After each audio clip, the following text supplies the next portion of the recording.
Well, as you can see, I'm on the straight lead now, and I have been for about the last half hour, and there's quite a few fish there. I've had 6 or 7 decent fish, and the stamp does seem to be better.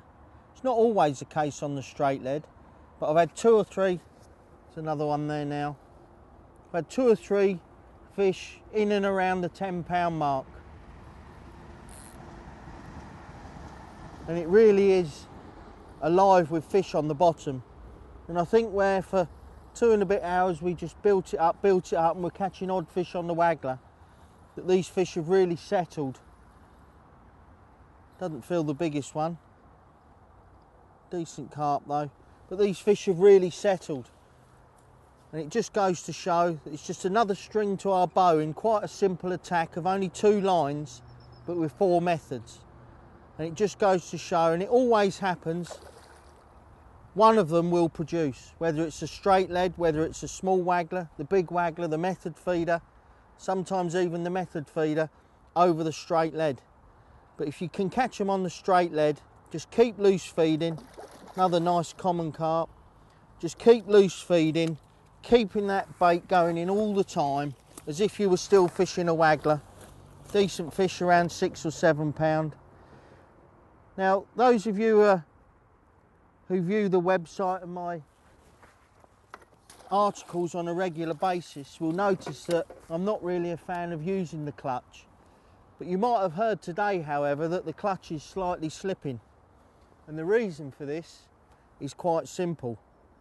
On the straight lead, when you're fishing at close quarters, it's very easy when you're loose feeding to get snapped on the bite. Because these fish are so big and powerful, and they're feeding at speed, once they feel that resistance of your hook and hook length, they'll bolt. And when you're only fishing 20-25 metres out, the result can be quite a savage take. Hence why I've got the clutch set. It's just as a little bit of a slip, just a little bit of extra insurance, so that if I've got my catapult in my hand and I'm about to loose feed and the rod goes round, that I've just got that little bit of insurance that I'm not going to get snapped. We're fishing heavy, but believe me, the size of these fish, they can still snap you quite easily.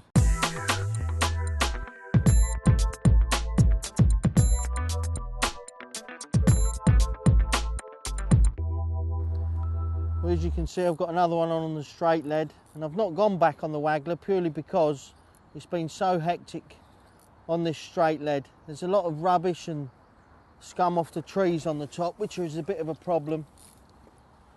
Getting in your eyes and that of the rod. But I'd hate to think what sort of weight we've ended up with. It really has been fast and furious, but it's quite a simple approach, but it gives you a lot of different angles to fish at. We've not even tried another big common there. We've not even tried the method over this line, which can be deadly, especially on harder days. See, I would have thought we got in excess of 35, 40 fish, and it really has been a brilliant exercise today to show you how this combination can work. Even on the hardest days where you need 6 or 8 fish, by chopping and changing, giving each one a little bit of time, trying to find the fish, it can be deadly.